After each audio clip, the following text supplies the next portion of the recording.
Jésus, tu m'as aimé. Jésus, tu m'as aimé. Alléluia. Et Jésus, tu m'as aimé. Tu es mon papa. Tu es toujours le même. Jésus, tu m'as aimé. Jésus, tu m'as sauvé.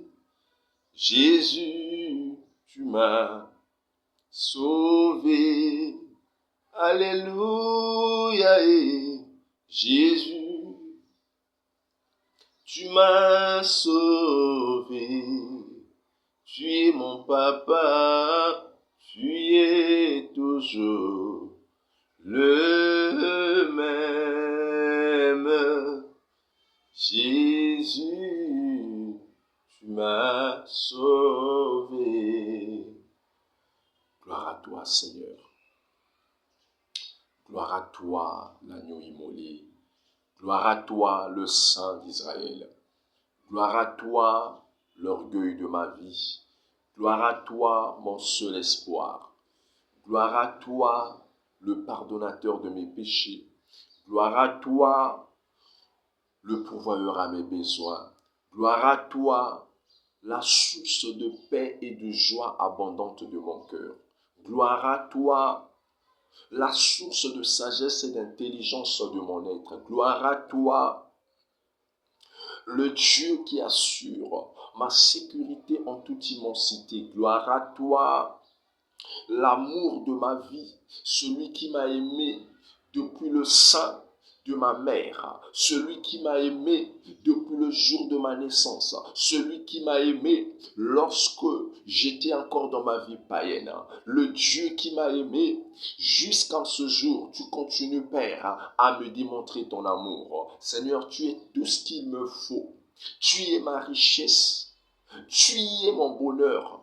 Tu es mon seul espoir, Seigneur, mon roi. Vaut mieux accepter de tout perdre dans ma vie, mais pas éternel, mon roi, t'avoir. Pas éternel, mon roi Père. Jésus-Christ, t'avoir dans mon âme, dans mon esprit, Seigneur, tu es figé, Papa.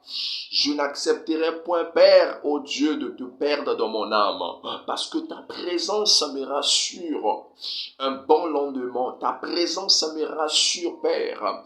Un bon triomphe, ta présence me rassure, éternel, mon roi, que je suis le prochain, Père, dans la liste d'être élevé, de me réjouir, éternel, mon roi, d'être très haut placé. Reçois la gloire, reçois la louange. Toi qui es le seul véritable Dieu qui aime d'un amour sincère. Alléluia. Bien-aimé, sois calme, ne panique pas. Sois calme, ne panique pas. Sois calme, ne panique pas. Lorsque tu paniques, tu sors dans la vision de ton espoir. Lorsque tu paniques, tu sors dans la vision de ton objectif.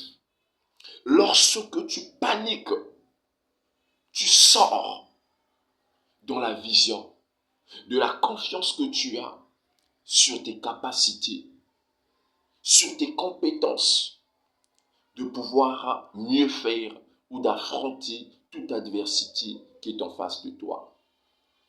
Quelle que soit l'épreuve que tu traverses ce matin, quelle que soit la situation qui te dérange ce matin, quels que soient les combats, les persécutions que tu as ce matin, je viens t'exhorter de ne pas paniquer. Je viens t'exhorter de ne pas paniquer. Tant que ces persécutions, tant que ces combats, tant que cette maladie, tant que cette difficulté ne t'a pas encore vaincu, c'est qu'il y a de l'espoir encore pour toi qui vis. C'est qu'il y a de l'espoir que tu pourras mettre un terme à cette réalité. Sois content de cette épreuve. Sois content de cette persécution. Sois content de cette maladie. C'est la Bible qui t'exige cela. Considère comme un sujet de joie complète. Considère comme un sujet de joie véritable. Considère comme un sujet de joie abondante toutes les persécutions, toutes les difficultés qui t'arrivent dans la vie. Parce que toutes ces difficultés, tous ces problèmes, tous ces combats qui t'arrivent, dès lors que tu résistes à cela, il y a une récompense qui est prévue pour toi. Il y a une récompense qui est prévue pour toi. Et cette récompense va te consoler financièrement. Elle va te consoler. Elle va te consoler matériellement. Elle va te conseiller. Elle va te consoler moralement. C'est pourquoi ce matin, j'insiste que tu n'as pas intérêt à paniquer. Ne panique pas. Ne panique pas. Demeure toujours dans la maîtrise. Connais-toi toi-même. Reconnais que tu as Dieu en toi et ce Dieu ne pourra jamais t'abandonner. Il t'a déjà promis dans sa parole qu'ils te feront la guerre, mais ils ne te vaincront jamais. Tu as ce Dieu-là comme véritable richesse, comme véritable puissance, comme véritable arme efficace. Dès lors que tu t'engages à utiliser le nom de Jésus-Christ, tu seras sauvé, tu seras vainqueur, tu seras délivré, tu seras délivré, tu seras délivré. Ne panique pas. La panique va te faire perdre la maîtrise, va t'engendrer l'ignorance, des atouts, des capacités et de la foi que tu as en Dieu. Ne regarde pas les caprices de la chair qui est en train de subir les répercussions de cette épreuve. Ne regarde pas les caprices, la faiblesse de la chair qui est en train de subir les douleurs de cette maladie. Les chagrins de cette difficulté que tu as. Ne perds pas ta maîtrise. Demeure confiant.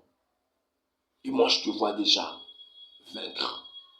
Je te vois déjà sortir de cette épreuve.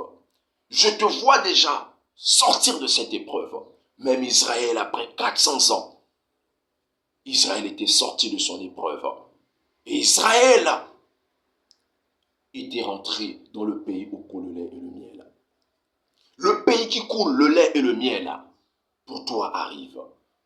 Parce que celui qui t'a fait la promesse, il est fidèle. Il ne ment jamais. Il n'a jamais été menteur envers Abraham. Il n'a jamais été menteur envers David. Il a promis et il a réalisé. Et il le fera aussi à toi. Ne panique jamais. Quel que soit ce qui t'environne, ne panique jamais. Garde ta maîtrise. Continue à croire en toi. Continue à croire en tes compétences. Continue à croire en tes atouts. Continue à faire confiance au Saint-Esprit qui est en toi parce que tu es son temple. Et même si tu ne pries pas, tu n'as pas encore reçu le Christ comme étant ton Seigneur et Sauveur, je t'invite à le recevoir dans ta vie. Tu ne seras point déçu. C'est lui qui est le maître de tout l'univers. C'est lui qui est le maître du temps et des circonstances. C'est lui qui a créé l'homme à sa ressemblance. Et tout ce qu'il désire pour l'homme, c'est son bien et non son malheur. C'est pourquoi la Bible dit que j'ai des projets de paix et de bonheur pour toi et non de malheur. Que Dieu te bénisse. Ne panique pas. Continue à croire en toi et à faire confiance à Dieu. Il te relèvera, il te fortifiera, il te récompensera après cette épreuve, après ces combats, après cette longue épreuve de maladie. Tu seras la tête, tu sortiras vainqueur. Que Dieu te bénisse.